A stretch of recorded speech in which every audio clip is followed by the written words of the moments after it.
একজন ব্যবসায়ী যেরকম তার ব্যবসার লাভ লস পুষিয়ে নেওয়ার জন্য তার যেরকম কিছু সিজন আছে, মৌসুম আছে, ঠিক একইভাবে একজন ইমানদার মুসলমানের সারা বছরের আমল এবং ইবাদতের ঘাটতিকে পুষিয়ে নেওয়ার জন্য আল্লাহ রাব্বুল আলামিন দুটি বৃহৎ ইবাদতের মৌসুম দিয়েছেন আমাদেরকে।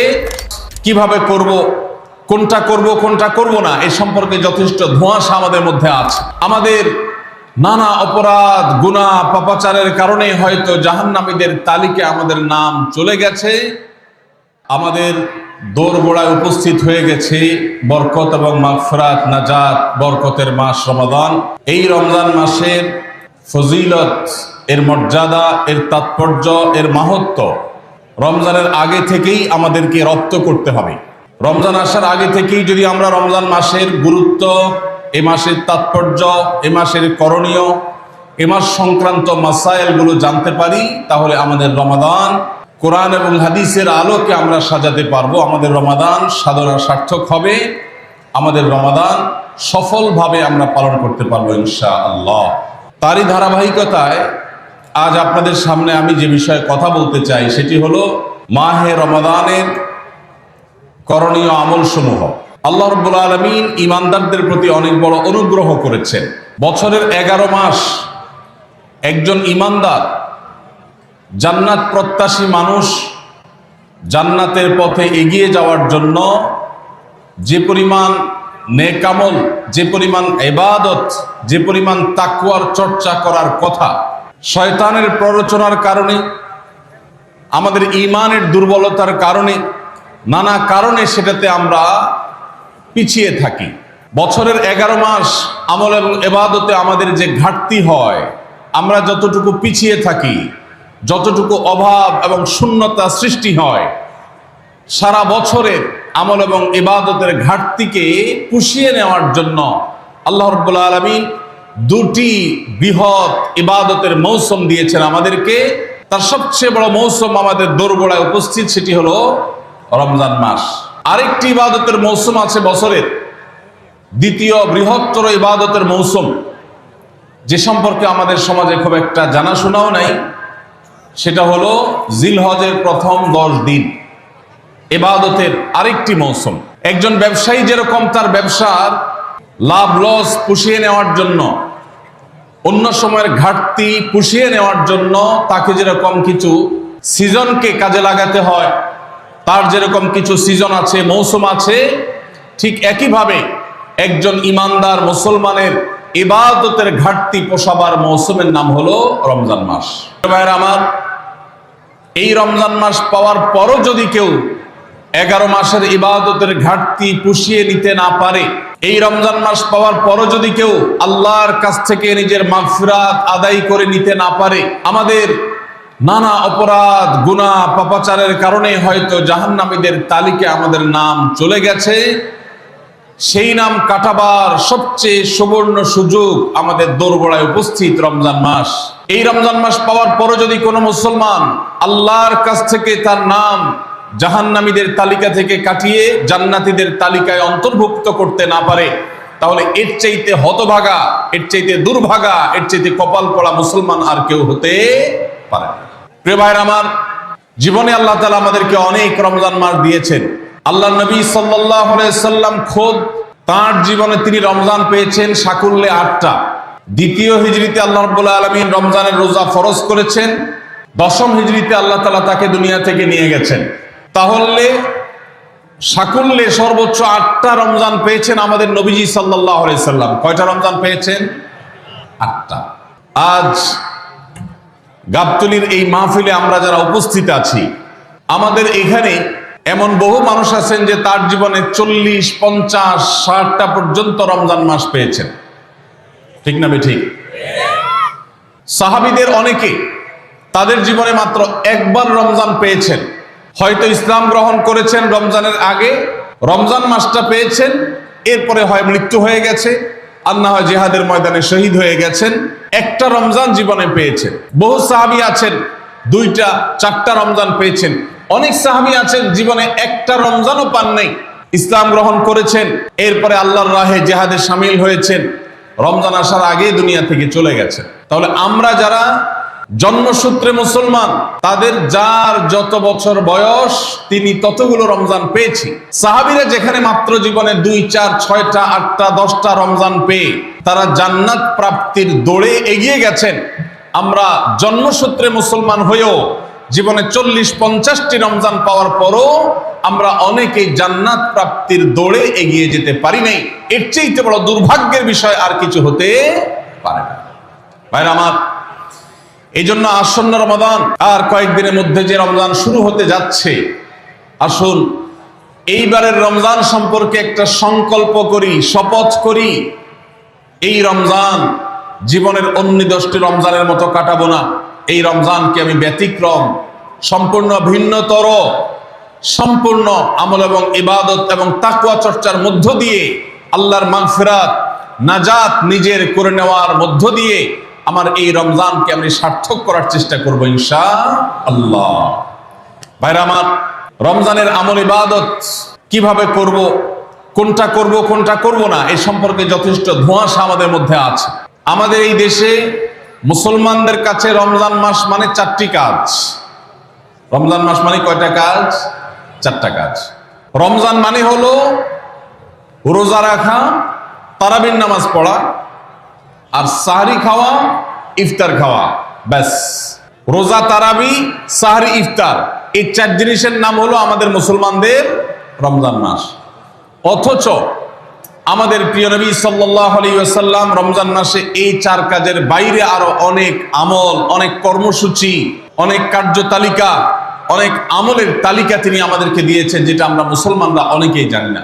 আজ আমরা নবী করিম সাল্লাল্লাহু আলাইহি সাল্লাম আমাদেরকে রমজান মাসে যে সমস্ত আমল করতে বলেছেন, আমরা সেই সমস্ত আমলের কথা আপনাদের সঙ্গে খুব সংক্ষেপে শেয়ার করব ইনশাআল্লাহ।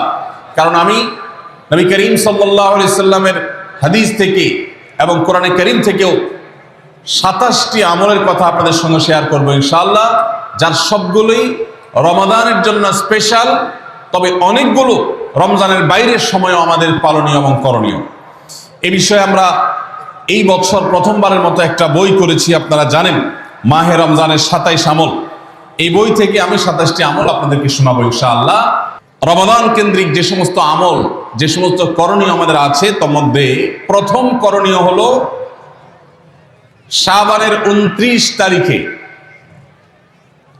পশ্চিম আকাশে রমজানের চাঁদ তালাশ করা। এটা একটা আমল। কোন দিন চাঁদ তালাশ করবেন? শাবানের 29 তারিখ।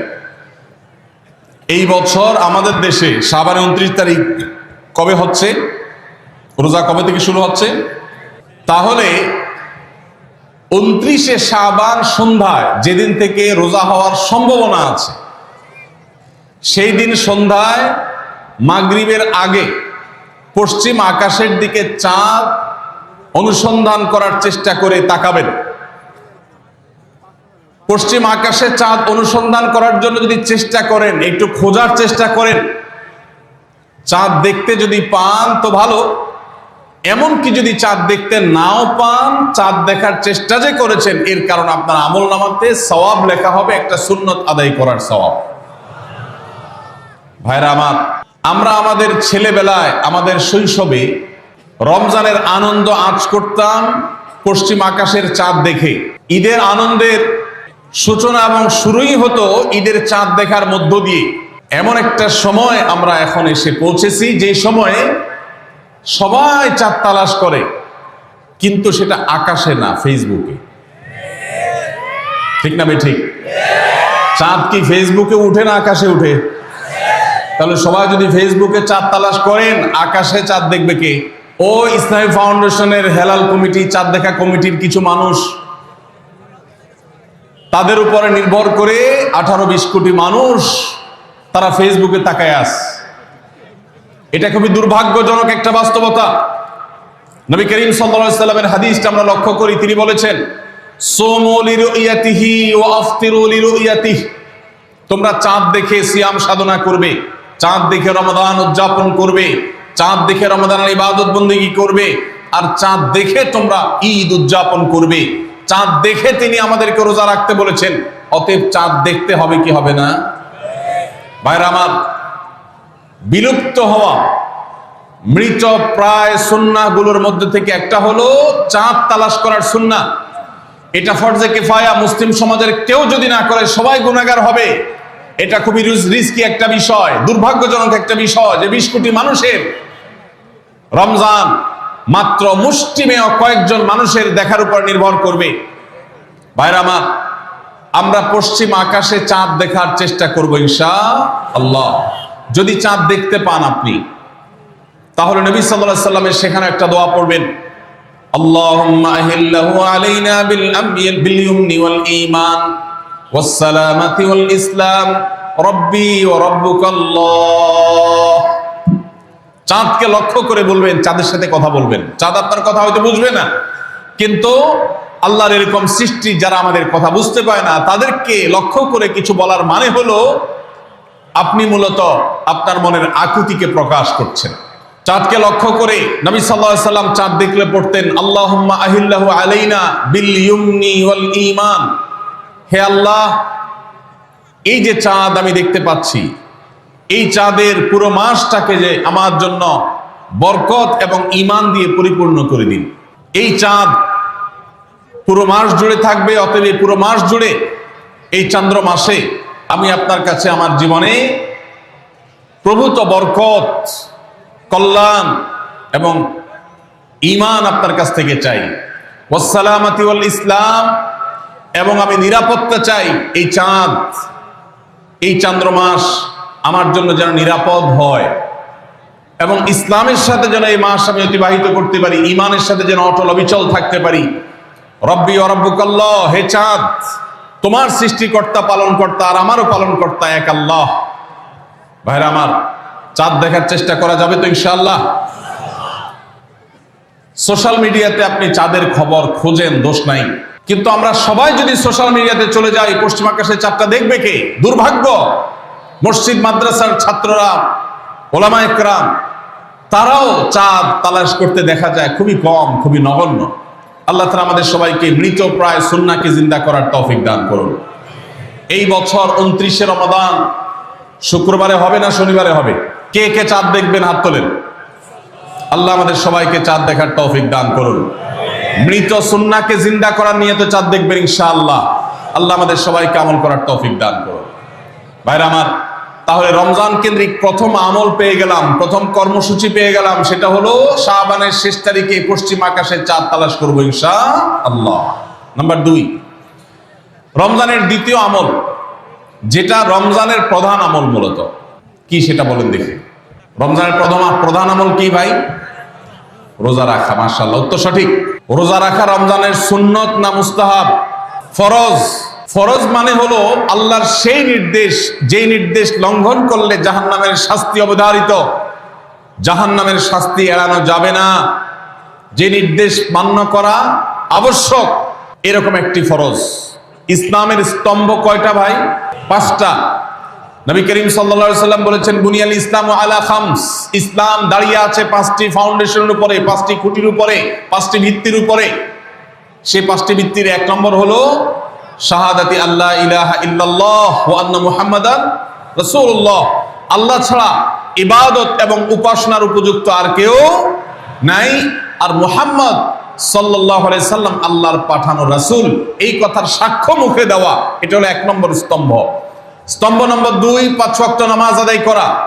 স্তম্ভ নম্বর 3, যাকাত আদায় করা, যাদেরকে আল্লাহ সামর্থ্য দিয়েছেন, সচ্ছলতা দিয়েছেন। স্তম্ভ নম্বর 4, হজ করা। স্তম্ভ নম্বর 5, রমজানের রোজা রাখা। তবে অনেক হাদিসে রমজানের রোজাকে 4 নম্বরে আর হজকে 5 নম্বরে রাখা হয়েছে। তাহলে রমজান মাসের রোজা রাখা এটা শুধু ফরজ না, মৌলিক ফরজ। নবী করিম সাল্লাল্লাহু আলাইহি সাল্লাম বলেছেন, যদি কেউ জীবনে একটি রোজাও শরিয়া গ্রাহ্য ওযর ছাড়া কেউ যদি ভঙ্গ করে, রোজা না রাখে, রমজানের পরে যদি সে সারা জীবনও রোজা রাখে, দায় মুক্ত হয়তো হয়ে যাবে। সে কাজা আদায় করেছে, কাফারা আদায় করেছে, দায় মুক্ত হয়তো হয়ে যাবে, কিন্তু রমজানের একটা রোজা রেখে আল্লাহর কাছে যে পরিমাণ মর্যাদার অধিকারী হওয়ার কথা, সারা জীবন রোজা রেখেও রমজানের ওই একটা রোজার ক্ষতিপূরণ করা সম্ভব নয়। এই জন্য সবাই রমজান মাসে ফরজ রোজা রাখবো তো ইনশাআল্লাহ। বয়স্ক সুস্থ ইমানদারের জন্য রমজানের রোজা রাখা ফরজ। ভাইরা আমার, পৃথিবীতে আজ অনেক বিজ্ঞানী রোজা বা ফাস্টিং এর উপরে গবেষণা করে অনেক বড় বড় পদক, অনেক বড় বড় পুরস্কার জিতেছে। এখন ডাক্তাররাও আমাদেরকে বলে যে একটা সময় আমরা যেন ফাস্টিং করি, একটা সময় আমরা যেন না খেয়ে থাকি, এটা আমাদের স্বাস্থ্যের জন্য ভালো। নবী সাল্লাল্লাহু আলাইহি সাল্লাম সেই ১৫০০ বছর আগে আল্লাহর দেয়া বিধান আমাদেরকে জানিয়েছেন। রমজানে পুরো মাস রোজা, শাবানে মুহররমে বেশি বেশি নফল রোজা, সোমবার বৃহস্পতিবার সাপ্তাহিক রোজা, চাঁদের ১৩, ১৪, ১৫ আইয়ামে বীজের মাসিক রোজা। নিয়মিতভাবে এই রোজা, এই সিয়ামগুলো যদি পালন করি আমরা, তাহলে আল্লাহর সন্তুষ্টি এবং জান্নাত লাভ যেমন হবে, ঠিক একইভাবে আমরা দুনিয়াতে সুস্থ সবল থাকতে পারবো। আমাদের শরীরে অতিরিক্ত যে চর্বি তৈরি হয়, বিশেষ করে আজকের বিশ্ব বাস্তবতায়, এই চর্বিগুলোকে বার্ন করার জন্য রোজার কোনো বিকল্প নাই। যদিও চর্বি বার্নের উদ্দেশ্যে রোজা রাখলে সে রোজা রোজা নয়। আমাদের উদ্দেশ্য আল্লাহর সন্তুষ্টি অর্জন, পাশাপাশি পার্থিব উপকারিতা এমনি পেয়ে যাব। আল্লাহ আমাদের সবাইকে রমজান রোজা রাখার তৌফিক দান করুন। ভাইরা আমার, নবী করিম সাল্লাল্লাহু আলাইহি ওয়াসাল্লাম তিনি বলেছেন, যে ব্যক্তি রমজানে ঈমান এবং ইখলাসের সাথে আল্লাহকে খুশি করবার জন্য রমজান রোজা রাখবে, আল্লাহ তার পূর্বের সমস্ত গুনাহ মাফ করে দিবেন। অনেক যুবক আছেন গ্যাস্ট্রিকের অজুহাতে, অনেকে আছেন প্লাস্টিকের অজুহাতে রোজা রাখেন না। কারো গ্যাস্ট্রিক, কারো প্লাস্টিক। সামান্য একটু রোজা রাখতে যে যুবক পারে না, সে নিজেকে মুসলিম দাবি করে কোন মুখে? মাত্র ১২-১৪ ঘন্টা যে না খেয়ে থাকার মতো চ্যালেঞ্জ নিতে পারে না, সে আবার কিসের মুসলমান দাবি করে নিজেকে? এই জন্য ভাইরা সবাই রোজা রাখবো তো ইনশাআল্লাহ। বাসা বাড়িতে বাচ্চাদেরকে কৈশোর বয়স থেকে তাদেরকে রোজা রাখতে শেখাবেন।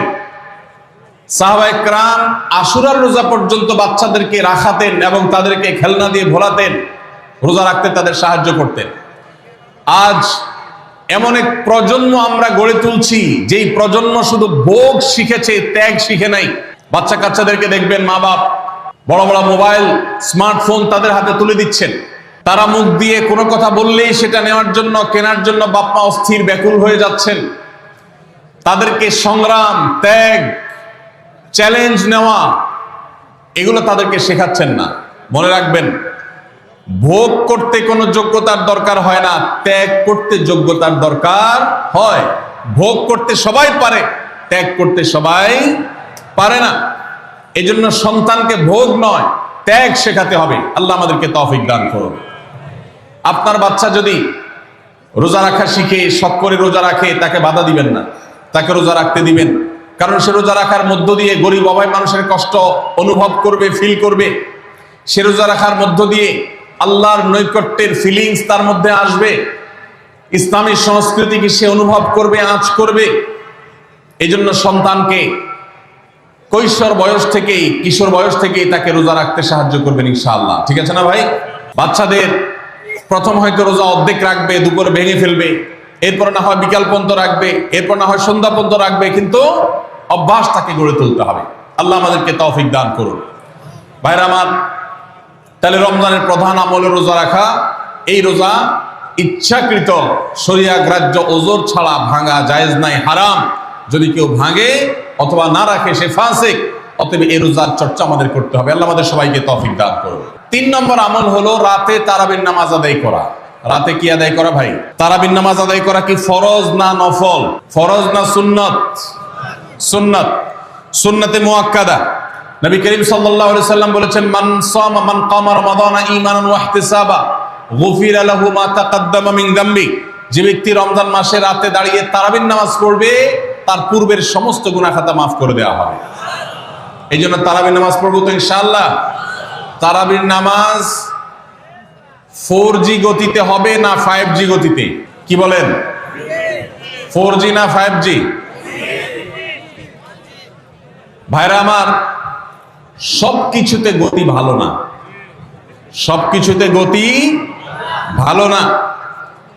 নেটের গতি যত বেশি হয় তত ভালো, কিন্তু নামাজের গতি, ইবাদত, সিজদার গতি, তারাবির গতি যত কম হয়, যত ধীরে ধীরে হয়, যত শান্তশিষ্ট ভাবে হয়, তত আল্লাহর কাছে বেশি মর্যাদাবান হয়। অতএব মহল্লার হাফেজ সাহেবদেরকে তাড়াতাড়ি নামাজ শেষ করার জন্য দৌড়ের উপর রাখবেন। ক্রিকেট খেলা আছে হুজুর, আজকে একটু খেয়াল রাখেন, বলবেন। ভাইরা আমার, আমরা তারাবির নামাজের কথা যখন স্মৃতিতে কল্পনায় আমরা ভাবি, তখন আমাদের স্মৃতিতে তুফান মিল মার্কা একটা নামাজ ভেসে উঠে, ঠিক না বেঠিক? 5 ওয়াক্ত নামাজ এত তাড়াহুড়া করা হয় না তারাবি যত, অথচ তারাবি এটা তারবিহাত এর বহু বচন আরবি শব্দ, যার অর্থ হলো আরামের সাথে, ধীরস্থিরতার সাথে, রেস্ট করে করে যে নামাজ আদায় করা হয় তার নাম তারাবি। নাম হলো আরামের সাথে করা, আর আমরা করি ব্যারামের সাথে তাড়াহুড়ো করে। এই জন্য এলাকা এলাকায় তারাবি ধীরে ধীরে পড়ার জন্য উদ্যোগ নেবেন তো ইনশাআল্লাহ। ইমাম সাহেবদেরকে, হাফেজ সাহেবদেরকে উদ্বুদ্ধ করবেন, ভাই হুলস্থুল করবেন না, কি পড়েন কিচ্ছু বুঝি না, এমন টান দেন শেষে যায় শুধু আলামুন তালামুন, আর এটা শুনে মনে করেন যে এখন স্টপ হয়েছে, এখন রুকুতে যাইতে হবে। এই নামাজ কি নামাজ? এটা তামাশা। ভাইরা আমার, স্পিডে তারাবি না পড়ে যদি একটু ধীরে তারাবি পড়া হয়, সর্বোচ্চ 15 থেকে 20 মিনিটের ডিফারেন্স হবে, এর বেশি না। মাত্র 15 মিনিটের জন্য আপনার পুরো নামাজকে আপনি বরবাদ করছেন। দেশের বেশিরভাগ মসজিদগুলোতে তুফান মিল মার্কা তারাবি পড়া হয়। এই তারাবি আল্লাহর কাছে কতটা গ্রহণযোগ্য হবে, এটা যথেষ্ট প্রশ্নবিদ্ধ বিষয়। আল্লাহ তাআলা আমাদের সবাইকে ধীরস্থিরতার সাথে খুব শান্তভাবে তারাবির নামাজ আদায় করার তৌফিক দান করুন। চেষ্টা করা যাবে না ইনশাআল্লাহ? ভাইরা আমার, আল্লাহ রাব্বুল আলামিন নামাজের ক্ষেত্রে হুলস্থুলতা পছন্দ করেন না। যার নামাজ যত বেশি সময় নিয়ে আদায় করেন তিনি আল্লাহর কাছে তত শ্রেষ্ঠ, তত ভালো নামাজি। আর যার নামাজে যত হুলস্থুল করা হয় তার নামাজের কোয়ালিটি, মর্যাদা আল্লাহর কাছে তত কম। অতএব আমরা রমজানের তৃতীয় আমল জানলাম তারাবির নামাজ, এবং সেটা ধীরস্থিরতার সাথে আদায় করবো। আল্লাহ আমাদের তৌফিক দান করুন। নাম্বার 4, সাহারি খাওয়া।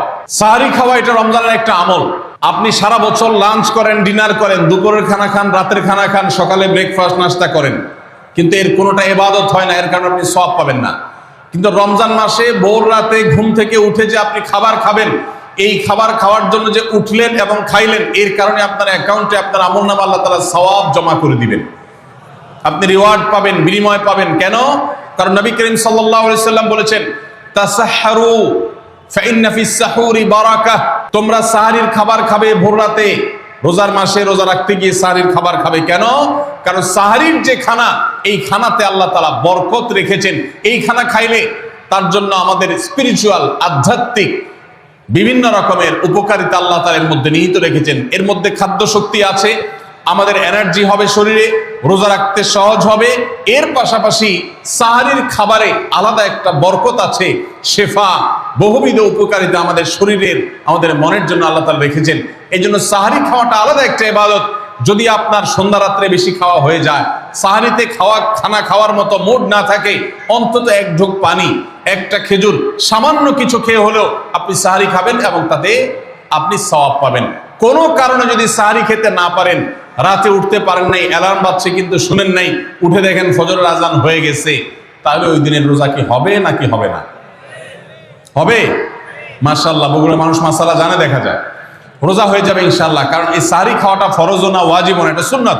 সুন্নাত ছুটে গেলে ইবাদত হয় না, ব্যাপারটা সেরকম না। 5 নম্বর আমল হলো, সাহরি তো খাবো ঠিক আছে, কিন্তু সেটা শেষ সময়ে খাওয়া, দেরিতে খাওয়া। সাহরি কি আগে খাবেন না শেষের দিকে খাবেন? শেষের দিকে। কেন? কারণ নবী করিম সাল্লাল্লাহু আলাইহি সাল্লাম বলেছেন, লা ইয়াজালুন নাসু বিখাইরিন মা আজ্জাল ফুতুর ওয়া আখারুস সাহুর। এই উম্মত, মুসলিম জাতি ততদিন পর্যন্ত কল্যাণের উপর প্রতিষ্ঠিত থাকবে, তারা কল্যাণকে স্পর্শ করতে পারবে যতদিন পর্যন্ত তারা সাহারি তাড়াতাড়ি খাবে না দেরিতে খাবে? দেরিতে খাবে। আর ইফতার তাড়াতাড়ি করবে। তাহলে সাহারি দেরিতে খাওয়া হলো সুন্নাত। আমাদের দেশে গ্রামে অনেক মুরব্বীরা এখনো আছেন, রাত 12টা, 1টা, 2টা বাজে সাহারি খেয়ে শুয়ে থাকেন। তারা চিন্তা করেন পরে খাইতে গেলে আবার বর্ডার ক্রস হয়ে যায় কিনা, সীমা লঙ্ঘন হয়ে যায় কিনা, রিস্ক নেওয়ার দরকার কি, এই জন্য 12টার সময় খেয়ে রাখি। এটার কারণে সাহারি খাওয়ার সওয়াব পাবেন ঠিকই, কিন্তু দেরিতে সাহারি খাওয়ার যে সুন্নত, সেই সুন্নত আদায় হবে না। এই জন্য দেরিতে খাবেন। দেরিতে খাওয়ার মানে আবার এরকম দেরি না যে আপনি আর মুয়াজ্জিন সাহেব দুজন কম্পিটিশন করছেন, আপনার হাতে খাবারের প্লেট আর মুয়াজ্জিনের হাতে মাইক, আপনি আগে শেষ করেন আর মুয়াজ্জিন আগে আজান দিবে, কম্পিটিশন চলছে। এত দেরি করে একেবারে লাস্ট মিনিট পর্যন্ত খাওয়া সুন্নত নয়। কথা কি বুঝাতে পারছি? কয়েক মিনিটের গ্যাপ রেখে তারপরে খাবার শেষ করবেন, কারণ নবী করিম সাল্লাল্লাহু আলাইহি ওয়াসাল্লাম সাহরি খেয়ে শেষ করে ফজর নামাজ শুরু করতেন, এর মধ্যে 50টা আয়াত পড়ার মতো গ্যাপ রাখতেন, অর্থাৎ প্রায় 10 মিনিটের মতো একটা গ্যাপ থাকতো। এই জন্য আমরা একটা গ্যাপ রেখে তারপর সাহরি শেষ করব। অর্থাৎ ফজরের আজান যদি হয় উদাহরণস্বরূপ 5:25 বা 30, তাহলে আমরা 2-4 মিনিট আগে সাহরি খেয়ে শেষ করবো ইনশাআল্লাহ। তাহলে সাহরি দেরি করে খাওয়া, শেষের দিকে খাওয়াটা সুন্নত। আল্লাহ আমাদেরকে আমল করার তৌফিক দান করুন। রমজান মাসে সাহরির নামে একটা নতুন নাটক শুরু হয়েছে এই দেশে, সেটার নাম হলো সাহরি পার্টি। আপনারা শুনেছেন? বিশেষ করে শহরের ছেলেফেলেরা, ইউ পোলাপান, তারা আজকাল ভোর রাতে বন্ধু বান্ধব সহ রেস্টুরেন্টে গিয়া সাহরি পার্টির আড্ডা বাইর করছে। শয়তানি এবং ফাইজলামির আর কোনো জায়গা নাই, সাহরির জন্য পার্টি বাইর করছে, তাও আবার ছেলে মেয়ে একসাথে মিলেমিশে। ভাইরা আমার, সাহরি খাওয়া ইবাদত, এবং সাহরির এই সময়টা দোয়া কবুলের সময়, তাহাজ্জুদের সময়।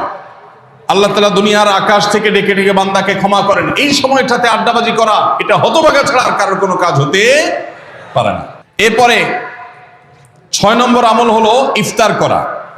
রোজা রেখেছেন কিন্তু ইফতার করেন নাই, রোজা হয়ে যাবে কিন্তু সুন্নাত আদায় হবে না, এই জন্য ইফতার করা একটা সুন্নাত। আল্লাহ তাআলা আরহামুর রাহিমিন, এমন একটা মাস রমজান মাস, সারা বছর কিন্তু আমরা নাস্তা করি, সারা বছর যেটা নাস্তা করি রমজানে সে নাস্তাই করি। পার্থক্য হলো সারা বছর নাস্তা করি সকালে, রমজান নাস্তা করি সন্ধ্যায়। মানুষ দীর্ঘ সময় না খেয়ে থাকার পরে যে খাবার খায় সেটাকেই ব্রেকফাস্ট বলে, সেটাকেই নাস্তা বলে। আরবিতে যে ইফতার বলা হয়, এই ইফতার শব্দের অর্থ কিন্তু নাস্তা। ইফতার শব্দের অর্থ কি? নাস্তা। সারা বছর নাস্তা খেলে কোনো সওয়াব হবে, কিন্তু রমজান মাসে আপনি যদি সারাদিন উপবাস থাকার পর সন্ধ্যায় ব্রেকফাস্ট করেন, অর্থাৎ ইফতার করেন, তাহলে আল্লাহ তাআলা আপনাকে সুন্নাত পালন করার সওয়াব দিবেন। এই জন্য ভাই, ইফতার করা একটা সুন্নাত। 7 নম্বর, ইফতার আবার তাড়াতাড়ি করা আরেকটা সুন্নাত। এটা 7 নম্বর আমল, ইফতারটা একটু তাড়াতাড়ি করা। তাড়াতাড়ি করা মানে কি? সূর্য ডুবার 2-4 মিনিট আগে। কি বলেন? তাহলে তাড়াতাড়ি কেমনে হলো? তাড়াতাড়ি মানে হলো সূর্য ডুবার সাথে সাথে করা, বিলম্ব বা দেরি না করা। নবী করিম সাল্লাল্লাহু আলাইহি ওয়াসাল্লামের ওই হাদিস আবারও আমরা স্মরণ করি। তিনি বলেছেন, লা ইয়াজালুন নাসু বিখাইরিন মা আজ্জালুল ফুতুর ওয়া আখারুস সুহুর। এই মানুষ, এই উম্মত ততদিন কল্যাণের উপরে প্রতিষ্ঠিত থাকবে যতদিন তারা ইফতার তাড়াতাড়ি করবে আর সাহরি দেরিতে করবে। ইফতার তাড়াতাড়ি করা এর মানে হলো সূর্য ডুবছে আর দেরি করবেন না। শিয়ারা এবং ইহুদিরা, তাদের মধ্যে রোজা আছে, ফাস্টিং আছে, তারা সেই রোজায় ইফতার করে হলো চতুর্দিক অন্ধকার হয়ে যাওয়ার পর, সূর্য ডুবার পর পর ইফতার করে না। তো এই জন্য নবী সাল্লাল্লাহু আলাইহি সাল্লামের আদর্শ হলো তার বিপরীত, অর্থাৎ সূর্য ডুবার পর পর ইফতার করে ফেলা, অতিরিক্ত বিলম্ব না করা। আল্লাহ আমাদেরকে আমলের তৌফিক দান করুন। 8 নম্বর আমল হলো ইফতারের দোয়া পড়া। ইফতারের দোয়া জানা আছে ভাই? কি দোয়া? আমরা একটা দোয়া কমন জানি বাংলাদেশে মানুষ, সেটা হলো আল্লাহুম্মা লাকা সুমতু আলা রিজকিকা আফতারতু। এটাও হাদিসে বর্ণিত হয়েছে, কিন্তু হাদিসের সনদ নিয়ে অনেকে কোনোটা নিয়ে আলাপ তুলেছেন, প্রশ্ন তুলেছেন। আল্লাহুম্মা লাকা সুমতু মানে হলো, হে আল্লাহ, আপনার উদ্দেশ্যে রোজা রেখেছি, ওয়া আলা রিজকিকা আফতারতু, এবং আপনার দেওয়া রিজিক দিয়ে ইফতার করেছি। আর ইফতারের আরেকটা দোয়া হলো যাহাবাজ জামা ওয়াবতাল্লাতিল উরুক ওয়া সাবাতাল আজরু ইনশাআল্লাহ। এটা একটা দোয়া। যদি এগুলো দোয়ামূলক নয়, আমরা দোয়া বলছি, এটা মূলত আল্লাহর কাছ থেকে একটা প্রত্যাশা। এর অর্থ হলো যাহাবাজ জামা, আমার পিপাসা দূর হয়ে গেছে, ওয়াবতাল্লাতিল উরুক, আমার শিরা উপশিরাগুলো সব সিক্ত হয়ে গেছে, ওয়া সাবাতাল আজরু ইনশাআল্লাহ, এবং আল্লাহ চাহেন তো এই রোজার বিনিময় আমার সাব্যস্ত হয়ে গেছে, আল্লাহর কাছে এটা স্থির হয়ে গেছে। এটা হলো ইফতারের দোয়া। ইফতারের দোয়াটা কি ইফতারের আগে করব না পরে করব? ইফতারের দোয়াটা যারা ইফতারের আগে করার পক্ষে তারা হাত তোলেন, অল্প সংখ্যক মানুষ। আর বাকিরা সবাই কি পরের পক্ষে না মাঝখানের পক্ষেও আছেন লোক? সব পরের। মাশাআল্লাহ, সব সূক্ষ্ম সূক্ষ্ম মাসআলা দেখি গাবতলী মানুষ জানে, মাশাআল্লাহ, অনেক অগ্রসর দেখা যায়। আল্লাহ আমাদের সবাইকে দিনের জন্য কবুল এবং মঞ্জুর করুন। মাশাআল্লাহ। ভাইরা আমার, ইফতারের দোয়াটা ইফতারের পরে করতে হয়, যেটা বেশিরভাগ মানুষ জানে না, কিন্তু আমি অবাক হলাম যে এখানে বেশিরভাগ মানুষ আপনারা জানেন। মাশাআল্লাহ, নলেজেবল মানুষ, বোঝা গেছে। ইফতারের দোয়ার অর্থের দিকে তাকালেই তো বোঝা যায় এটা আগে না পরে। দোয়ার অর্থের মধ্যে তাকালে আমরা দেখতে পাচ্ছি যে আল্লাহ শিরা উপশিরা সিক্ত হয়ে গেছে, পিপাসা দূর হয়ে গেছে, এগুলো তো ইফতারের পরেই হয়। অবশ্য আমি অর্থ আগে বলে দিয়েছি, সেটা দেখে হয়তো আপনারা অনেকে বুঝে ফেলছেন, মাশাআল্লাহ। তো যাই হোক, ইফতারের শুরুতে বিসমিল্লাহ বলে ইফতার করব, আর শেষে এই দোয়া পড়বো। আল্লাহ আমাদেরকে আমলের তৌফিক দান করুন। 9 নম্বর হলো সাহরি এবং ইফতারে খেজুর খাওয়া। খেজুর দিয়ে সাহরি ইফতার করা। ইফতারে আপনি অন্য যা খান না খান, খেজুর দিয়ে খাবেন। নবী সাল্লাল্লাহু আলাইহি সাল্লাম আধা পাকা আধা কেজি খেজুর দিয়ে ইফতার করতেন, যেটাকে রোতাব বলা হয়। আর যদি সেটা না পাওয়া যেত, সাধারণ যে কোনো খেজুর, সেটাও না পাওয়া গেলে একটু পানি খেয়ে তারপর তিনি ইফতার করতেন। আমরা ইফতারে খেজুর খেতে হয় সুন্নাহ, এটা আমরা জানি, কিন্তু যেটা জানি না সেটা হলো সাহরিতে খেজুর খাওয়া। ভোর রাতে সাহরিতে খেজুর খাওয়া সুন্নত, এটা আগে কে কে জানতেন? হাত তোলেন। আগে জানতেন, মাশাআল্লাহ, হাত নামান। গত বছর রমজানে সাহরিতে ভাত তরকারি যাই খাইছেন না খাইছেন, একটা হলো খেজুর খাইছেন, কারা কারা হাত তোলেন? মাশাআল্লাহ, দেখি সব আমল করা মানুষ, মাশাআল্লাহ। তাহলে তার ওয়াজ টোয়াজের কোনো দরকার নেই। এত নলেজেবল মানুষ, এত আমলদার মানুষ যদি এলাকায় থাকে, তাহলে ওয়াজের দরকারটা কি? আল্লাহ আমাদের সবাইকে আমলের তৌফিক দান করুন। ভাইরা আমার, ইফতারে খেজুর খাওয়া যেমন সুন্নাত, সাহরিতেও খেজুর খাওয়া সুন্নাত, কিন্তু খেজুর খাওয়া কোনো ফরজ ওয়াজিব না। খেজুরের দাম বেশি হয়ে গেছে, আপনি কিনতে অপারগ। যদি একটা খেজুরও পুরো রমজানে না খান, আপনার রোজার কোনো অসুবিধা হবে। তবে নবী সাল্লাল্লাহু আলাইহি সাল্লাম যেহেতু ইফতার এবং সাহরিতে খেজুর খেতেন, আর খেজুরে প্রচুর পরিমাণ সুগার আছে, উপকারী, যেটা মানুষের স্বাস্থ্যের জন্য উপকারী, প্রচুর পরিমাণ এনার্জি আছে, খাদ্য শক্তি আছে, সারাদিন রোজা রেখে আমাদের যে সুগারের ঘাটতি হয় সেটা পূরণ করার জন্য সহায়ক হয়। এই জন্য সাহরি এবং ইফতারে খেজুর খাওয়া এমনিতেও উপকারী। আর নবী সাল্লাল্লাহু আলাইহি সাল্লামের সুন্নাত, তিনি বলেছেন, নি'মা সাহুরুল মুমিনি আত-তামার, ইমানদারের সাহরির আইটেমের মধ্যে সবচেয়ে বেস্ট উত্তম হলো খেজুর। এই জন্য অন্য যাই খান না খান, একটু হলো, এক পিস হলো খেজুর খাবেন, ইনশাআল্লাহ সুন্নাত আদায় করার নিয়তে খেলে এই খেজুর সুন্নাতটা আদায় হয়ে যাবে, আল্লাহ তাআলা তা চাহেন। তো তাহলে 9 নম্বর আমল পেলাম হলো সাহরি এবং ইফতারিতে খেজুর খাওয়া। 10 নম্বর আমল হলো সকল প্রকার পাপাচার বর্জন করা, গুনাহের কাজ থেকে বিরত থাকা। এইটা হলো রমজান মাসের দ্বিতীয় সর্বোচ্চ গুরুত্বপূর্ণ আমল।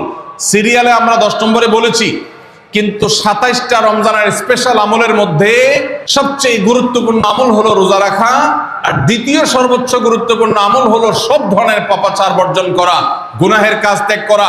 যদি কেউ রমজানে রোজা রাখে, আবার চোখ দিয়ে হারাম জিনিস মোবাইলে দেখে, স্ক্রিনে দেখে, পত্রিকার পাতায় দেখে, অফলাইনে দেখে, পরনারীর দিকে তাকায় থাকে, সে যদি কান দিয়া হারাম জিনিস শুনে, গান বাদ্য, এই সমস্ত কিছু সে যদি উপভোগ করে, তাহলে তার এই রোজা আর উপোস থাকার মধ্যে কোনো পার্থক্য।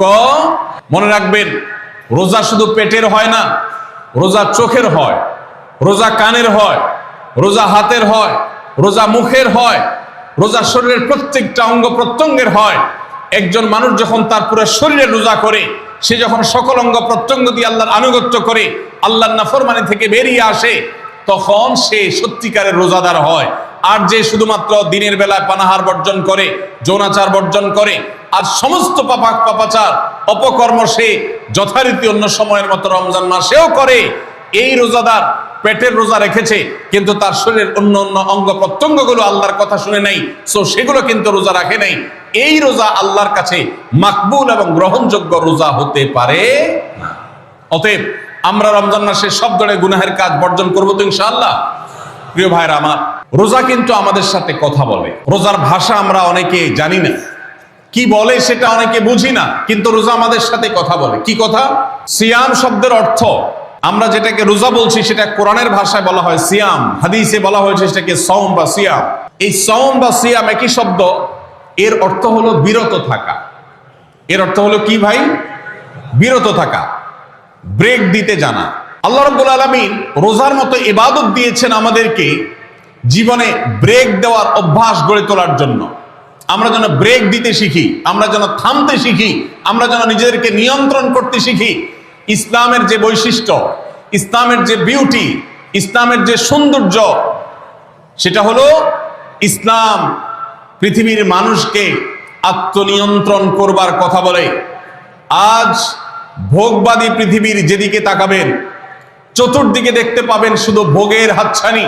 দুনিয়াটা মস্ত বড়, খাও দাও আর ফুর্তি করো। শুধুমাত্র ফুর্তি ফুর্তি এবং ফুর্তি, ভোগ এবং ভোগ এবং ভোগ। গোটা পৃথিবী আপনাকে ভোগের কথা বলবে, ত্যাগের কথা বলবে না। ইসলাম আপনাকে ত্যাগের কথা বলে। আপনি ঈদ উদযাপন করবেন, ঈদ উল ফিতর, সেখানে পর্যন্ত ইসলাম বলে আগে গরিবের বাসায় ফিতরা পৌঁছাবে, তারপর তুমি ঈদগাহে যাবে, ঈদের আনন্দ করবে। আপনি কোরবানির ঈদে পশু জবাই করে গোশত খাবেন, উৎসব করবেন। ইসলাম বলে ভালো কথা, তুমি উৎসব করবে, তোমাকে উৎসব করতেই দেওয়া হয়েছে, কিন্তু আগে গরিবের বাসায়ও এই গোশত পাঠাবে ঈদের, সেটা নিশ্চিত করবে, তার পাশাপাশি তুমি ঈদ উদযাপন করবে। আমরা যে রমজানের রোজা রাখি, এই রোজা আমাদেরকে বিরত থাকার কথা বলে। সেই বিরত থাকাটা কি? সেটা হলো আমরা যখন রোজা রাখি আমাদের পিপাসা হয়, আমাদের ক্ষুধা লাগে, পিপাসা হয়, আবার হাতের সামনে হয়তো পানিও আছে, আমার ক্ষুধা লাগে, হাতের সামনে হয়তো খাবারও আছে, কেউ দেখছেও না, সিসি ক্যামেরাও নেই, বদ্ধ রুমে কক্ষের মধ্যে, কিন্তু আমি রোজাদার। কোন রোজাদার রোজার মধ্যে খায়, পান করে? কেন? কারণ সে জানে আল্লাহ নিষেধ করেছে।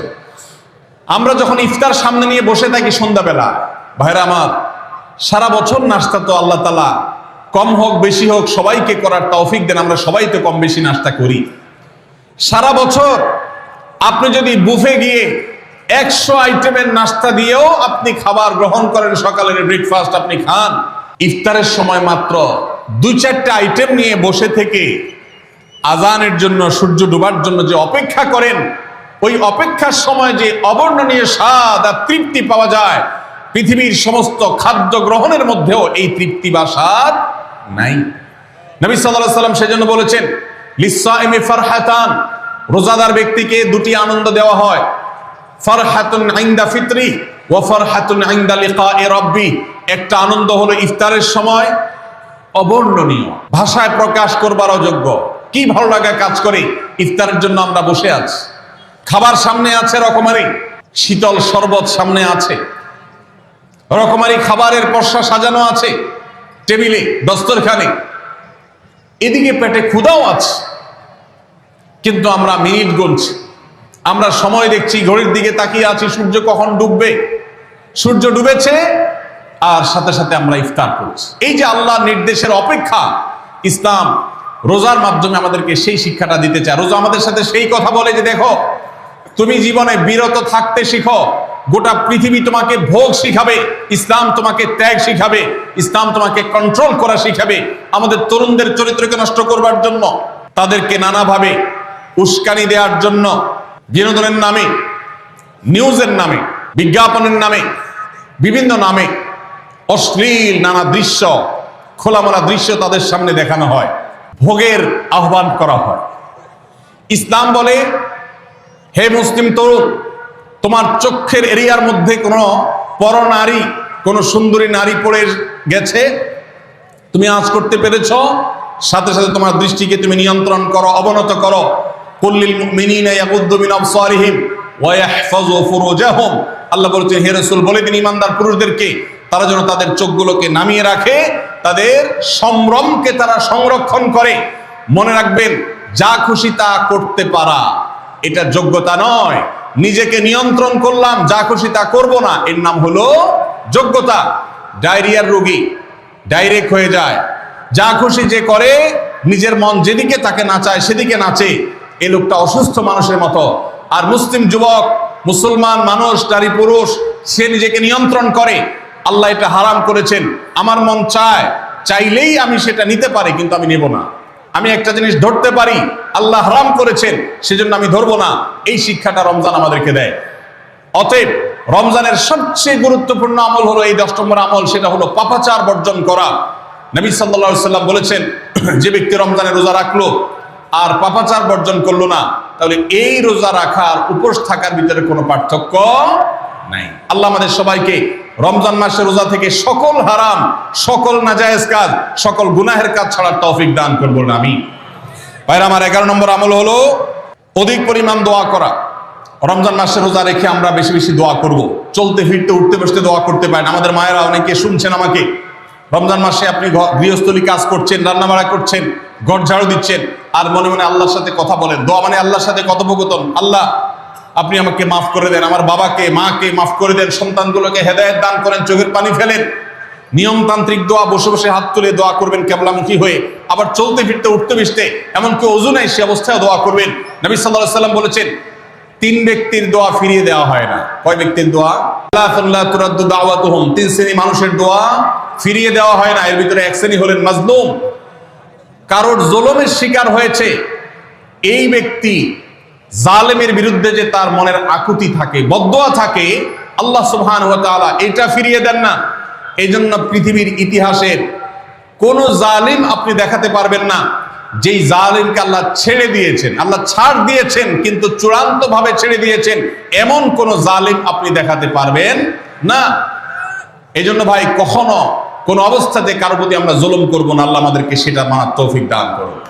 তাহলে 3 ব্যক্তির দোয়া কবুল হয়, ফেরত দেওয়া হয় না। তার ভিতরে একজন হলো মাজলুম, যার প্রতি আপনি জুলুম করেছেন, সে আপনার বিরুদ্ধে যে বদদোয়া করে, এটা লাগবেই লাগবে, আজ হোক আর 2 দিন পরে হোক। নাম্বার 2, মুসাফির, যে ব্যক্তি সফরে আছে, সফররত অবস্থায় সে যদি দোয়া করে, সে দোয়া আল্লাহ তাআলা কবুল করেন। 3 নম্বর হলো রোজাদার ব্যক্তি, আসসাইম হাত্তা ইফতির, রোজাদার ব্যক্তি সারাদিন ভর রোজা করলে ইফতার রাগ পর্যন্ত, সারাদিন দোয়া করলে ইফতার রাগ পর্যন্ত তার দোয়া কবুল হয়। এই জন্য রোজা রেখে আমরা বেশি বেশি আল্লাহর কাছে দোয়া করবো ইনশাআল্লাহ। চলতে ফিরতে উঠতে বসতে মনে মনে আল্লাহর সাথে কথা বললেন, চাওয়া তাওয়াকে পেশ করলেন, বাস এইটাই হলো দোয়া। এটা হলো আমাদের রমজান মাসের 11 নম্বর আমল, বেশি বেশি দোয়া করা। 12 নম্বর আমল হলো মিথ্যা এবং কাজ পরিহার করা। রমজানের সকল পাপাচার তো পরিহার করবই, বিশেষভাবে মিথ্যা কথা, মিথ্যা কাজ পরিহার করা। কারণ নবীজি সাল্লাল্লাহু আলাইহি ওয়াসাল্লাম এর জন্য আলাদা নির্দেশ করেছেন। তিনি বলেছেন, মাল্লাম ইয়াদা কাওলা যুরি ওয়াল আমালা বি ফালাইসা লিল্লাহি হাজা আন ইয়াদা তাআমাহু ওয়া শারাবা। যে ব্যক্তি রমজানের রোজা রেখে মিথ্যা কথা, মিথ্যা কাজ ছাড়লো না, তার উপোস থাকায় আল্লাহর কোনো ঠেকা পড়ে নাই। 13 নম্বর আমল হলো অশ্লীলতা এবং বিবাদ, বিতণ্ডা, ঝগড়া, এগুলো পরিহার করা। কারণ নবী করিম সাল্লাল্লাহু আলাইহি ওয়াসাল্লাম তিনি আমাদেরকে রমজান মাসে রোজা রেখে অশ্লীলতা পরিহার করতে বলেছেন। মোবাইলে হারাম জিনিস দেখলেন, টেলিভিশনে হারাম জিনিস দেখলেন, বা কোনো পত্র পত্রিকাতে খারাপ জিনিস, নিষিদ্ধ জিনিস দেখলেন, পর্নারের সৌন্দর্য দেখে আপনি হারাম স্বাদ নেয়ার চেষ্টা করলেন, তাহলে আপনার রোজার অঙ্গহানি হলো, রোজা প্রাণহানি হলো। এই রোজা নয়। এই জন্য এটাকে রমজান মাসে পরিহার করতে হবে, অন্য সময় তো বটেই। এবং সেই সাথে কেউ যদি আপনার সাথে ঝগড়া করতে আসে, নবীজি শিখাই দিয়েছেন, ফালিয়াকুল ইন্নী সায়েম, কেউ রোজা রাখা অবস্থায় ঝগড়া করতে আসলে বলবেন, ভাই আমি রোজাদার, আমি তোমার ঝগড়ার জবাব দিতে পারবো না। তাহলে ঝগড়া পরিহার করার জন্য রমজান মাসে আমরা এক্সারসাইজ করবো। 14 নম্বর, যে কোনো ভালো কাজ, যে কোনো নেকামল রমজান মাসে বেশি বেশি করবেন। কেন? কারণ রমজানের শুরুতে একজন ঘোষক বলে, ইয়া বাগিয়াল খায়রি আকবিল, হে ভালো কাজ প্রত্যাশী, যে ভালো কাজ করতে চাও, রমজান মাসটাই হলো ভালো কাজের সওয়াব বেশি পাওয়ার। অতএব এই মাসে ভালো কাজ করে, নেকামল করে, ইবাদত করে, কোরআন তেলাওয়াত, জিকির, আজকার যত রকম আছে এগুলো করে জান্নাতের পথে অগ্রসর হয়ে যাও। 15 নম্বর আমল হলো বেশি বেশি ইস্তেগফার করা। বেশি বেশি কি করা? ইস্তেগফার করা, অর্থাৎ ক্ষমা প্রার্থনা করা। কেন ক্ষমা প্রার্থনা বেশি করবেন? কারণ নবী করিম সাল্লাল্লাহু আলাইহি সাল্লাম বলেছেন, ওয়ালিল্লাহি উতাকাউ মিনান নার ওয়া যালিকা ফি কুল্লি লাইলা, রমজানের প্রত্যেক রাতে আল্লাহ তাআলা বহু মানুষকে জাহান্নাম থেকে মুক্ত ঘোষণা করেন। ভাইরা আমার, আমাদের পাপাচারের কারণে জাহান্নামীদের তালিকা নাম উঠে থাকলেও রমজানে আল্লাহ বহু মানুষকে ঠিক দেন যে এই লোককে জান্নাতি ঘোষণা করা হলো, জাহান্নাম থেকে মুক্ত ঘোষণা করা হলো। এই জন্য এই মাসে আল্লাহর কাছে বেশি বেশি মাফ চাইতে হয়, ইস্তেগফার করতে হয়, চোখের পানি ফেলে দোয়া করতে হয় যে আল্লাহ আপনি মাগফিরাত নসিব করেন। এটা হলো 15 নম্বর আমল। 16 নম্বর আমল হলো রোজাদারকে ইফতার করানো। নিজে ইফতার করবেন, পাশাপাশি রোজাদার ব্যক্তিকেও ইফতার করাবেন। নবী সাল্লাল্লাহু আলাইহি সাল্লাম বলেছেন, যদি কোনো ব্যক্তি কোনো রোজাদারকে ইফতার করায়, তাহলে যেই ব্যক্তি তাকে ইফতার করালেন তার রোজার সওয়াব তো সে পাবেই, আপনি ইফতার করায়া সমপরিমাণ সওয়াব লাভ করবেন ইনশাআল্লাহ।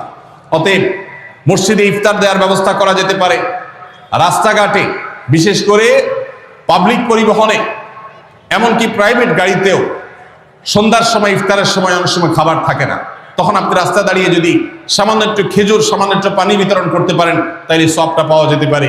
আপনার বাসার আশেপাশে অনেক অভাবী মানুষ আছে, তাদের বাসায় আপনি ইফতার পৌঁছে দিতে পারেন, এর মাধ্যমে রোজাদারকে ইফতার করানোর সওয়াব পেতে পারেন। 17 নম্বর আমল হলো বেশি বেশি কোরআন কারীমের তেলাওয়াত করা। কোরআন কারীমের তেলাওয়াত রমজান মাসে বেশি বেশি করব। কেন? কারণ হলো এই মাসটাই হলো কোরআন নাজিলের মাস। আল্লাহ তাআলা রমজান মাসে কোরআন নাজিল করেছেন। আল্লাহ বলেছেন, শাহরু রমাদান আল্লাযী উনজিলা ফীহিল কুরআন হুদাল লিন-নাস ওয়া বায়িনাতিন মিনাল হুদা ওয়াল ফুরকান। রমজান মাস এমন মাস যে মাসে আল্লাহ তাআলা কোরআন নাজিল করেছেন, এইজন্য এই মাসে বেশি বেশি রোজ কোরআন তেলাওয়াত করতে হবে। নবী করিম সাল্লাল্লাহু আলাইহি ওয়াসাল্লাম বেশি বেশি রমজান মাসে কোরআন তেলাওয়াত করতেন। আমাদের পূর্বসূরি সালাফগণ কেউ কেউ রমজান মাসে অন্য সব আমল কমিয়ে দিয়ে কোরআন তেলাওয়াতটা সবচেয়ে বেশি করতেন। এই জন্য দিনে এবং রাতে বেশি বেশি করে কোরআন শুদ্ধতার সাথে সৌন্দর্যের সাথে তেলাওয়াত করব, অর্থ সহকারে বুঝে পড়ার চেষ্টাও পাশাপাশি করবো ইনশাআল্লাহ। 18 নম্বর আমল হলো কোরআন পরস্পরকে শোনাশুনি করা, বুঝে পড়া। অর্থাৎ আপনি কোরআন তেলাওয়াত করবেন, আপনার স্ত্রী শুনবে, আপনার মা শুনবে, আপনার বোন শুনবে, আবার তারা তেলাওয়াত করবে, আপনি শুনবেন। আমরা তারাবির নামাজে এক পক্ষীয় তেলাওয়াত শুনি, হাফেজ সাহেব তেলাওয়াত করেন, আমরা শুনি, কিন্তু আমরা তেলাওয়াত করে আরেকজন শুনবে, এটা হয় না। নবী সাল্লাল্লাহু আলাইহি সাল্লাম রমজান মাস আসলে জিবরিল ফেরেশতার সাথে কোরআন শোনাশুনি করতেন, জিবরিল তেলাওয়াত করতেন, নবীজি শুনতেন, আবার আমাদের নবীজি তেলাওয়াত করতেন, জিবরিল শুনতেন। এটা একটা সুন্নাত। এই সুন্নাতটা বিলুপ্ত হয়ে গেছে, এটা নিয়ে চর্চা নাই। এই জন্য আমরা এটা বাসা বাড়িতে নতুন করে জিন্দা করব। আল্লাহ আমাদেরকে তৌফিক দান করুন। 19 নম্বর আমল হলো দান সাদাকা বেশি বেশি করা। নবীজি সাল্লাল্লাহু আলাইহি সাল্লাম এমনিতেই প্রচুর পরিমাণ দান করতেন, কিন্তু রমজান আসলে তার দানশীলতার পরিমাণ আরো বেড়ে যেত। এই জন্য অভাবী, প্রতিবেশী, গরিব দুঃখী সবার ঘরে ঘরে আমরা আমাদের সাধ্য অনুযায়ী দান পৌঁছানোর চেষ্টা করব রমজান উপলক্ষে। এটা রমজানের 19 নম্বর স্পেশাল আমল, বিশেষ আমল। 20 নম্বর রমজানের কর্মসূচি হলো ভোর রাতে দোয়া করা। কারণ সারা বছর ভোর রাতে তাহাজ্জুদের নামাজ পড়া বা দোয়া করার সুযোগ আমাদের হয় না, কিন্তু রমজানের সাহরি খেতে তো এমনি উঠেন, অতএব এই টাইমে দোয়া কবুল হয়। 24 ঘন্টার ভিতরে দোয়া কবুলের সবচেয়ে মুখ্যম সুযোগ, সবচেয়ে আদর্শ সময় হলো এই তাহাজ্জুদের সময়টা। ভাইরা আমার, ঢাকার একটি বড় কোম্পানি, বাংলাদেশের সবচেয়ে বড় শিল্প প্রতিষ্ঠান বললে ভুল হয়তো হবে না, অন্তত এটুকু বলা যায় যে প্রথম 3-4টি বড় প্রতিষ্ঠানের একটি। এরকম একটা প্রতিষ্ঠানের একজন কর্মকর্তা বছর 2-3 আগে আমার সাথে হঠাৎ দেখা। তিনি আমাকে দেখে বেশ আবেগ আপ্লুত হলেন এবং অনেকটা জড়িয়ে ধরলেন এবং বললেন, ভাই, আপনার একটি আলোচনা থেকে আমার জীবনের ভিতরে এমন এক পরিবর্তন আসছে যেটা অকল্পনীয়, অভাবনীয়। তো আমি একটু কৌতূহল হয়ে জানতে চাইলাম কোনটা সেটা। তখন তিনি বললেন, ভাই, আমার জীবনে এমন একটা রোগ হয়েছে, যেই রোগ ট্রিটমেন্ট করার জন্য দেশে বিদেশে বিভিন্ন জায়গায় গিয়েছি, কোনো চিকিৎসা এর আমি পাইনি। শেষ পর্যন্ত আশাহত হয়ে চাকরি ছেড়ে দিয়ে, শহর ছেড়ে দিয়ে গ্রামে গিয়ে বসবাস করা শুরু করছি এবং মৃত্যুর জন্য অপেক্ষা করছি। এর মধ্যে আপনার একটা আলোচনার ক্লিপ আমার চোখের সামনে আসলো সোশ্যাল মিডিয়ায়, তো এটা শুনলাম। সে আলোচনাটা ছিল আল্লাহর কাছ থেকে অসাধ্য সাধন করার সময় হলো ভোর রাত, তাহাজ্জুদের সময়। আমি এই আলোচনা পুরোটা শোনার পর ওই রাতেই আমি ঘুম থেকে উঠে ভোর রাতে তাহাজ্জুদ পড়ে আল্লাহর কাছে বুক ভাসিয়ে মন ভরে কাঁদলাম, দোয়া করলাম। ওই ভাই বললেন যে আমি এত দোয়া করলাম, দোয়া করতে করতে দীর্ঘ সময় আমি পরিতৃপ্ত হলাম, আমার দোয়া শেষ হয়ে গেল। এরপর দোয়া করে শেষ করার পর ফজর নামাজের সময় হয়ে গেছে, আমার ফিল হলো, অনুভব হলো যে আমার শরীরে আর কোনো রোগবালাই এখন মনে হয় নাই। এবং তিনি গত 2 দিন আগেও তার সাথে আমি দেখা করলাম ঢাকায়, গতকালকে দেখা করলাম, 2 দিন আগে না, মাত্র 1 দিন আগে দেখা করলাম। তিনি এখন সুস্থ সবল হয়ে আবার তার চাকরিতে ফিরে গিয়ে স্বপদে স্বমহিমায় আছেন। তিনি এক সহকর্মীকে ডেকে আমার সামনে বলছেন, এই তোমরা বলো তো, আমি আগে শারীরিকভাবে বেশি ফিট ছিলাম নাকি এখন বেশি ফিট? তখন তার সহকর্মী আমার সামনে বলছে, স্যার, আপনি আগে অনেক বেশি রাগারাগি করতেন, আপনি হট মেজাজি ছিলেন, অনেক বেশি অসুস্থ হয়ে যেতেন কিছু হলেই, কিন্তু এখন আপনি সে আগের সময়ের তুলনায় অনেক বেশি সুস্থ এবং ফিট।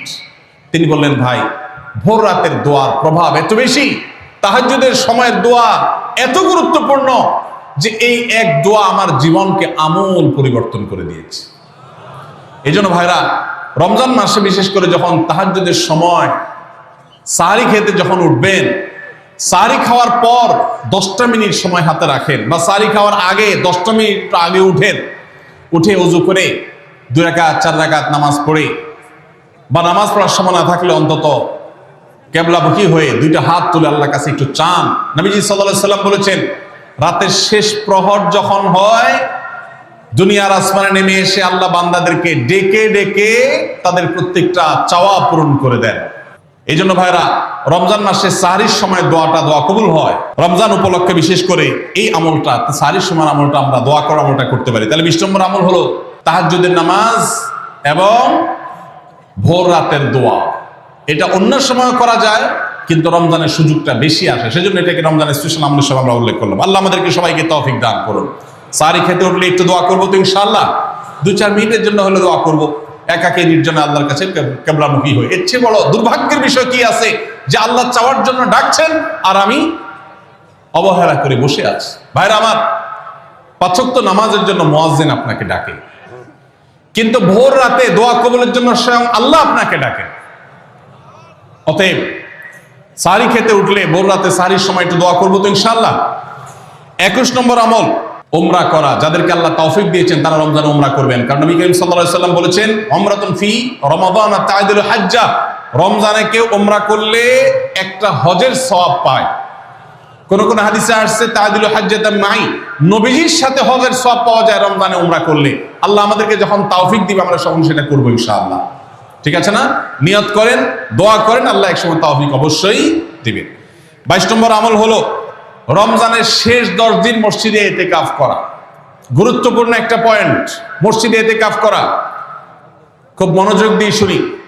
রাসূল করিম সাল্লাল্লাহু আলাইহি সাল্লাম রমজানের রোজা ফরজ হওয়ার পর থেকে নিয়ে তার মৃত্যু পর্যন্ত 1টি বছরের জন্য রমজানের শেষ দশক মসজিদে ইতিকাফ করা ছাড়া ছিলেন না। একবার তিনি মসজিদে ইতিকাফে বসেছেন, কিন্তু ইমার্জেন্সি একটা কাজে মসজিদ থেকে তাকে বের হতে হয়েছে। এই জন্য তিনি পরের বছর 20 দিন ইতিকাফ করেছেন। 10 দিন হলো ওই বছরের, আর 10 দিন হলো আগের বছরের যে ইতিকাফ ভেঙে ফেলেছেন সেটার ইতিকাফের কাজা। তার মানে হলো নবীজির জীবনে কখনো ইতিকাফ 1 বছর একটা রমজান মাসেও ছাড়েন নাই। এত গুরুত্বপূর্ণ আমল যে রমজানের এই আমলটা তিনি কখনোই ছাড়েন নাই। দুর্ভাগ্য আমাদের, এখানেও হয়তো বেশিরভাগ মুসলমান আমরা জীবনে একবারের জন্য রমজানের শেষ 10 দিন ইতিকাফ করি নাই। যে আমল নবীজি জীবনে কখনো ছাড়েন নাই সেটা আপনি জীবনে একবারও করেন নাই। এর চাইতে বড় হতভাগা উম্মত আর কি হতে পারে? ভাইরা আমার, 3টি আমলের নগদ তৃপ্তি আমি অন্তত অনুভব করি। আমি আমার সে অভিজ্ঞতার আলোকে আপনাদের উদাত্ত আহ্বান করতে চাই, রমজানের শেষ দশকে আপনারা ইতিকাফ করুন। যে 3টি আমলের তৃপ্তি, নগদ স্বাদ, অবর্ণনীয় ভালো লাগা কাজ করে, অন্তর্জগতে প্রশান্তিতে পরিপূর্ণ হয়ে যায়, সেই 3টি ইবাদতের একটি হলো আরাফাতের ময়দানের দোয়া। এটার সাথে কোনো কিছুর কম্পেয়ার হয় না। অবর্ণনীয় এক তৃপ্তি লাগে আরাফাতের ময়দানে দোয়া করতে। দ্বিতীয় হলো সিজদায় গিয়ে চোখের পানি ফেলে আল্লাহর কাছে দোয়া করতে অসম্ভব ভালো লাগা কাজ করে। ভোর রাতে দোয়াতেও একই স্বাদ পাওয়া যায়। আর 3 নম্বর হলো রমজানের শেষ দশকের ইতিকাফ। ইতিকাফ যে একবার করেছে সে জীবনে বারবার করে, তাকে আর ফেরানো যায় না। এই জন্য ভাইরা, রমজানের শেষ দশকে আমরা আল্লাহর ঘরে বসে গিয়ে ইতিকাফ করার চেষ্টা করবো তো ইনশাআল্লাহ। অনেক এলাকায় বৃদ্ধ মানুষ, বুড়া মানুষ বসায় দেওয়া হয় টাকা পয়সা দিয়ে।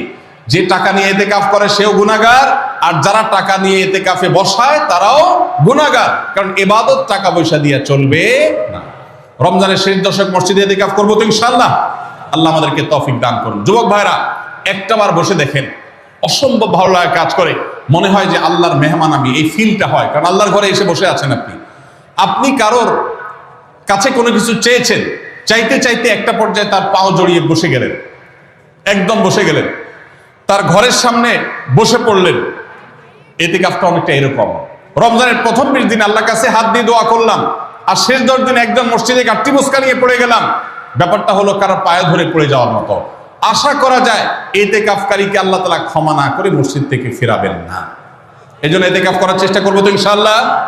আমরা ব্যস্ততার অজুহাত দেই। ভাইরা আমার, যে কোনো মুহূর্তে দুনিয়া থেকে চলে যেতে হতে পারে। এই জন্য এই রমজানে প্ল্যান করেন, যত ব্যস্ত হন না কেন, আমি তো আমার সমস্ত ব্যস্ততাকে এক পাশে ঠেলে রেখে আল্লাহ আমাকে যখন থেকে তৌফিক দিয়েছেন রমজানের শেষ দশক ইতিকাফ ছাড়া বাইরে থাকবো এটা চিন্তাও করি না। এই জন্য যুবক ভাইদেরকে বলবো, প্রত্যেকটা মহল্লাতে 2 জন 5 জন 10 জন করে যুবকরা বসেন, কোরআনের গ্রুপ স্টাডি করেন, কোরআনের পাঠচক্র করেন, নিজেরা কোরআন হাদিসের আলোচনা করেন, রোনাজারি এবং দোয়া করেন। 10টা দিন আল্লাহর সাথে কানেক্টেড হওয়ার চেষ্টা করেন। 12 মাস ইবাদত, দাওয়াতের কাজ, ইসলামের কাজ করবেন, ইনশাআল্লাহ সেখানে বরকত পাবেন। রমজানের শেষ দশকে ইতিকাফ করবেন তো ইনশাআল্লাহ। আল্লাহ আমাদের সবাইকে তৌফিক দান করুন। 23 নম্বর আমল হলো শেষ দশকে ইবাদতের মাত্রা বাড়িয়ে দেওয়া। আমরা উল্টাটা করি। আমাদের দেশে রমজানের প্রথম দশকে মসজিদ ফুল হয়ে, বারান্দা ফুল হয়ে, রাস্তায়ও মুসল্লি দাঁড়ায়। আর 10 রমজান চলে গেলে 20 রমজান পর্যন্ত বাহিরের মুসল্লি কমতে কমতে বারান্দার মুসল্লি কমে ভিতরে চলে আসে। আর শেষ 10 দিনে আসলে, ঈদের দিনগুলো যখন কাছে আসে, তখন 5 ওয়াক্ত নামাজের ওই নিয়মিত মুসল্লি ছাড়া বাকিগুলো সব উধাও হয়ে যায়। নবী সাল্লাল্লাহু আলাইহি ওয়াসাল্লাম কি করতেন? তার উল্টাটা। আমাদের আয়েশা বলেছেন, কানা ইয়াজিতাহিদু ফীহি মা লা ইয়াজিতাহিদু ফী গায়রি। আমাদের নবীজি সাল্লাল্লাহু আলাইহি ওয়াসাল্লাম রমজানের শেষ দশকে ইবাদতের জন্য যত কষ্ট করতেন, যত সাধনা করতেন, অন্য কোন সময় ইবাদতের জন্য এত সাধনা করতেন না। অথচ আমরা দেখা যায় শেষ দশক অবহেলা কাটাই। এজন্য ভাইরা, শেষ দশকে ইবাদতের পরিমাণ আরো বাড়িয়ে দিতে হবে, আমলের পরিমাণ বাড়িয়ে দিতে হবে। এটাই আল্লাহ তাআলার নির্দেশনা, সেটাই রমজানের শেষ দশকের আমল। 24 নম্বর আমল হলো শেষ দশকে পরিবারকে ঘুম থেকে ডেকে তোলা। এটা আলাদা সুন্নাহ। নবী সাল্লাল্লাহু আলাইহি ওয়াসাল্লাম রমজানের শেষ দশক হলে কানা ইযা দাখালাল আশর আহইয়া লাইলা ওয়া আইকাযা আহলা। তিনি পরিবারকে ঘুম থেকে ডেকে তুলতেন এবং স্ত্রী সঙ্গ ত্যাগ করতেন। শেষ দশক কোমর বেঁধে ইবাদত করতেন। এটা 24 নম্বর আমল। তাহলে শেষ দশক পরিবারকে ঘুম থেকে ডেকে তোলা। নবীজি অন্য কোন সময় ঘুম থেকে ইবাদতের জন্য ডাকতেন না, নফল নামাজ যার ইচ্ছা সে পড়বে, যার ইচ্ছা পড়বে না। কিন্তু শেষ দশক এত বড় অফার, এত বড় সুযোগ, কারণ লাইলাতুল কদর শেষ দশকে আছে। এই জন্য এই দশকে ইবাদতের জন্য পরিবারকে তিনি ডেকে তুলতেন। তারা শুয়ে থাকুক, তিনি এটা সহ্য করতেন না। এই জন্য 24 নম্বর আমল হলো রমজানের শেষ দশকে পরিবারকে ঘুম থেকে ডেকে তোলা এবং স্ত্রী সঙ্গ ত্যাগ করা শেষ দশকের জন্য। 25 নম্বর আমল হলো লাইলাতুল কদর অনুসন্ধান করা। রমজানের শেষ দশকের প্রত্যেকটা রাতে কিন্তু শবে কদর হতে পারে, বিশেষ করে বেজোড় রাতে 21, 23, 25, 27, 29 এই রাতগুলোতে লাইলাতুল কদর হওয়ার সম্ভাবনা অনেক জোরালো। সৌদি আরবের মানুষ তাদের বেজোড় রাতে তালাশ করবে, আমরা আমাদের বেজোড় রাতে তালাশ করব ইনশাআল্লাহ। নবীজি সাল্লাল্লাহু আলাইহি ওয়াসাল্লাম বলেছেন যে তাহাররাউ লাইলাতুল কদর ফিল বিতি মিনাল আশরিল আওয়াখির মিন রমাদান। রমজানের শেষ দশকের বেজোড় রাতগুলোতে তোমরা শবে কদর হতে পারে সে আশা বেশি বেশি করে ইবাদত বন্দেগী করো। লাইলাতুল কদরের ইবাদতকে আল্লাহ বলেছেন লাইলাতুল কদরি খায়রুম মিন আলফি শাহর। 1000 মাস, 1000 মাস ইবাদত করলে যে সওয়াব পাওয়া যাবে, লাইলাতুল কদরের এক রাতের ইবাদতের সওয়াব তার চাইতে বেশি হবে। সেই রাত কোনটা আল্লাহ নির্দিষ্ট করেন নাই। এজন্য শেষ দশকের প্রত্যেকটা রাতেই ইবাদত করার চেষ্টা করা, স্পেশালি বেজোড় রাতগুলোতে। 26 নম্বর আমল হলো লাইলাতুল কদরের আশায় বিশেষ দোয়া পড়া। সেটা কি? আল্লাহুম্মা ইন্নাকা আফুউন তুহিব্বুল আফওয়া ফাআফু আন্নী। আল্লাহ আপনি ক্ষমাশীল, আপনি ক্ষমাকে ভালোবাসেন, অতএব আমাদেরকে ক্ষমা করে দিন। এটা রমজানের শেষ দশকের প্রত্যেক রাতেই পড়বেন। যে রাতটা একটু শান্ত শিষ্ট, একটু শীতল, একটু বৃষ্টিভাব, একটু লাইলাতুল কদরের আবহাওয়া বোঝা যায়, সেই রাতকে লাইলাতুল কদর আশা করে, প্রত্যাশা করে বেশি বেশি দোয়া পড়বেন, আল্লাহুম্মা ইন্নাকা আফুউন তুহিব্বুল আফওয়া ফাআফু আন্নী। তাহলে 26 নম্বর আমল হলো লাইলাতুল কদরের দোয়া পড়া। আর 27 নম্বর সর্বশেষ আমল হলো ফিতরা আদায় করা। অর্থাৎ রমজান মাসের রোজাতে যদি ভুল ত্রুটি হয়, এটা রিফাইন্ডের কাজ হয়ে যায়, রিফ্রেশমেন্টের কাজ হয়ে যায় ফিতরার মাধ্যমে। প্রত্যেক সচ্ছল ব্যক্তি তার নিজের পক্ষ থেকে, নিজের স্ত্রী এবং নিজের ছোট বাচ্চাদের তরফ থেকে ফিতরা আদায় করবেন। প্রাপ্তবয়স্ক সন্তান থাকলে তারা তাদেরটা আদায় করবে, আর না হলে বাবা তাদেরটা আদায় করতে পারে। ফিতরা স্বরূপ গরিবদের বাসায় একদিনের খাবার এটা পৌঁছে দিতে হবে। এটা হলো ফিতরা। ঈদের নামাজের আগ পর্যন্ত এটা আদায় করার নির্দেশ নবী সাল্লাল্লাহু আলাইহি ওয়াসাল্লাম দিয়েছেন। তাহলে 27 নম্বর আমল হলো ফিতরা আদায়। এটার মাধ্যমে রমজানের আমল শেষ হয়ে যাবে। আমি আবার এক নজরে 27টি আমল আপনাদেরকে বলে দিচ্ছি। নাম্বার 1 চাঁদ দেখা, নাম্বার 2 রোজা রাখা, নাম্বার 3 তারাবির নামাজ আদায় করা, নাম্বার 4 সাহরি খাওয়া, 5 নম্বর আমল হলো শেষ সময় সাহরি খাওয়া, 6 নম্বর আমল হলো ইফতার করা, 7 নম্বর আমল হলো তাড়াতাড়ি ইফতার করা, এবং 8 নম্বর আমল হলো ইফতারের দোয়া পড়া, 9 নম্বর আমল হলো সাহরি এবং ইফতারে খেজুর খাওয়া, 10 নম্বর আমল হলো রমজান মাসের সকল গুনাহ বর্জন করা, 11 নম্বর আমল হলো বেশি বেশি দোয়া করা, 12 নম্বর আমল হলো মিথ্যা কথা এবং কাজ পরিহার করা, 13 নম্বর আমল হলো অশ্লীলতা এবং ঝগড়া বিবাদ রমজানে রোজা রেখে না করা, 14 নম্বর আমল হলো ভালো কাজের পরিমাণ এই মাসে বাড়ায় দেওয়া, 15 নম্বর আমল হলো বেশি বেশি আল্লাহর কাছে ক্ষমা চাওয়া, কারণ এই মাসে আল্লাহ বেশি ক্ষমা করেন মানুষকে, 16 নম্বর আমল হলো অন্য রোজাদারকে ইফতার করানো, তাদের বাসায় ইফতার পাঠানো, আর 17 নম্বর আমল হলো বেশি বেশি কোরআন তেলাওয়াত করা, 18 নম্বর আমল হলো কোরআন নিজে পড়ে আরেকজনকে শোনানো, আবার তার তেলাওয়াত নিজে বসে শোনাশুনি করা, 19 নম্বর আমল হলো দান সাদেকা করা, 20 নম্বর আমল হলো তাহাজ্জুদ এবং বিশেষ করে ভোর রাতে সারি খেতে উঠে দোয়া করা, আর 21 নম্বর আমল হলো উমরা করার সামর্থ্য থাকলে, 22 নম্বর আমল হলো ইতিকাফ করা শেষ দশকে, 23 নম্বর আমল হলো শেষ দশকের বেজর রাতে, শেষ দশকের প্রত্যেকটা রাতে ইবাদতের পরিমাণ বাড়িয়ে দেওয়া এবং বিশেষভাবে রাত্রি জাগরণ করা শেষ দশক, আর 24 নম্বর আমল হলো শেষ দশকে নিজের পরিবারকে ঘুম থেকে ডেকে তোলা, স্ত্রী সঙ্গ ত্যাগ করা। 25 নম্বর আমল হলো লাইলাতুল কদর অনুসন্ধান করা। 26 নম্বর আমল হলো লাইলাতুল কদর বিশেষ দোয়া পাঠ করা। আর 27 নম্বর আমল হলো ফিতরা দেওয়া। আল্লাহ আমাদের সবাইকে এই 27টা আমল দিয়ে আমাদের রমজান মাসকে সাজাবার তৌফিক দান করুন।